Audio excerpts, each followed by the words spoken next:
RTC మరి తెలంగాణ సాధనలో RTC employees ఒక ఇంపార్టెంట్ అందరికీ తెలిసిందే. కానీ నిన్న గౌరవ ముఖ్యమంత్రి కె చంద్రశేఖరరావు గారు మాట్లాడుతూ 95 డిపోస్లో కేవలం 95 డిపోస్ లాభాలు ఉన్నాయి. మిగిలిన 90 డిపోస్లో రెవెన్యూ కలెక్షన్ సరిగా లేదు. కాబట్టి నేను ఆర్టీసీ వ్యవస్థ సంస్థనే మూసేస్తా అన్నారు. చంద్రశేఖరరావు గారు, ప్రజలు మీకు కేటేకర్గా ఓట్లేసి 5 సంవత్సరాలుగా వ్యవస్థను బాగు చేయమని మీకు ఓటేసినారు. కానీ మీరు ఈ వ్యవస్థని కంప్లీట్గా నేను బంద్ చేస్తా అని ఎవరు కూడా మీకు అధికారం ఇవ్వలేదు. మీరేదో రాజులు మహారాజులు తిరిగా ఫర్మాన్లు ఇచ్చి బంద్ చేసేస్తా అని వాళ్ళను భయపట్టించే కార్యక్రమం మానుకోండి. మీరు కేటగిరీగా ఉన్నారు.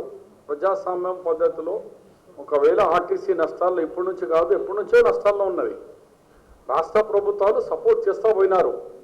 ఎందుకంటే స్టూడెంట్కు బస్ పాస్లు కన్సెషన్లో ఉంటాయి, లాసెస్లో బస్సులు నడుస్తాయి. అంటే మారుమూల ప్రాంతంలో బస్సులు బంద్ చేసేయాలనా? కేవలం హైటెక్ సిటీలో ఉండే వాళ్లకు ఎయిర్ కండిషన్ బస్సెస్లో లాభం ఉన్నవే నడిపించాలి. కానీ మారుమూలలో బీద వాళ్ళు తాండాల్లో నివాసించే వాళ్లకు బస్ సర్వీసులు మానేయాలనా? ఈ ఒక రీతి మీరు మార్చేసి మీరు కేవలము ఒక ప్రజాస్వామ్య ముఖ్యమంత్రిగా వివరించండి. కానీ మీకు ఎవరు హక్కు ఇచ్చినారా ఆర్టీసీ బంద్ చేస్తానని చెప్పేందుకు? గతంలో మీరు చెప్పిన మాటలు ఏమని తెలుసు కదా, అందు గురించి ఇప్పుడు కూడా చెప్తున్నాను. ఆర్టీసీ బాగు చేసేందుకు మీరు ప్రయత్నం చేయని కానీ హెచ్చరికలు జారీ చేస్తే మాత్రం మేము ఎంప్లాయీస్ హక్కులో కాంగ్రెస్ పార్టీ మేమందరం కూడా వాళ్ళ హక్కుల గురించి పోరాడేందుకు సిద్ధం ఉన్నాయని కార్మిక నాయకులకు నేను హామీ ఇస్తున్నాను. అలాగే రెండో ఇష్యూ ఛత్తీస్గఢ్.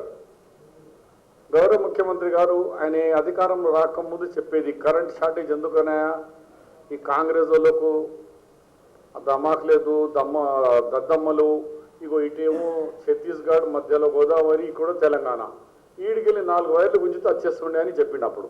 అంటే అనుభవం లేకుండా ఆయనకు అన్నీ. ఇక ముఖ్యమంత్రి అయిన తర్వాత ఛత్తీస్గఢ్ నుంచి అందరు అద్దంటే కూడా అగ్రిమెంట్ చేసుకున్నారు. వాళ్ళ యూపీఏ దూరపు ఆలోచనతో కాంగ్రెస్ అండ్ యూపీఏ 1 and 2లో 16 సూపర్ థర్మల్ పవర్ స్టేషన్స్, అంటే ఒక్కొక్కటి 4000 మెగావాట్ది మనము ఈ సబ్ స్టేషన్ ఇవ్వడం వల్ల ఈ ఉత్పత్తి 1 lakh మెగావాట్ ఉత్పత్తి వచ్చింది ఇప్పుడు ప్రస్తుతం ఇండియాలో. దానివల్ల ఇండియా మొత్తం సర్ప్లస్లో వస్తుంది.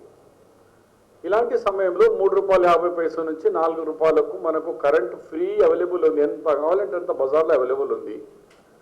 మనం ఈ టైంలో ఛత్తీస్గఢ్ నుంచి అగ్రిమెంట్ చేసినందువల్ల మనకు పర్ యూనిట్ ₹1 నుంచి ₹1.50 మనకు నష్టం అవుతుందంటే దాదాపు సంవత్సరానికి 1000 మెగావాట్కు 1000 crores, అంటే ఎవ్రీ ఇయర్ మనకు 10,000 కోట్ల రూపాయలు మనకు ఈ పవర్ పర్చేస్ చేసేందుకు నష్టం వస్తుంది. అందు గురించి నేను గౌరవ ముఖ్యమంత్రి గారి Telangana government has signed agreement by 1000 megawatt. దానివల్ల దిస్ 1000 crores 10,000 crores మనకు నష్టం వచ్చే అవకాశాలు ఉన్నది. ఇప్పుడైనా ఆ అగ్రిమెంట్ క్యాన్సిల్ చేయమని మేము డిమాండ్ చేస్తున్నాం.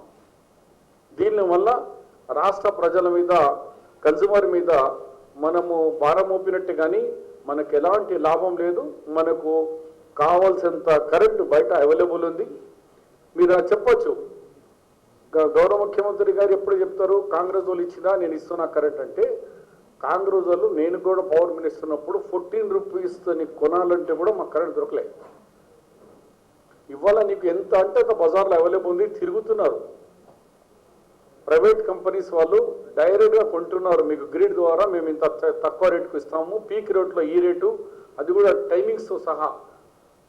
రాత్రిపూట 2 రూపాయలు, మధ్యాహ్నంలో ఇది పీక్ టైంలో 350, అలాంటి టైమింగ్స్తో సహా మనకు అంత చీప్ కరెంటు అవైలబుల్ ఉన్నప్పుడు ఈ ఛత్తీస్గఢ్ నుంచి రాష్ట్రానికి 10,000 కోట్లు నష్టమయ్యే అవకాశాలు ఉన్నాయి.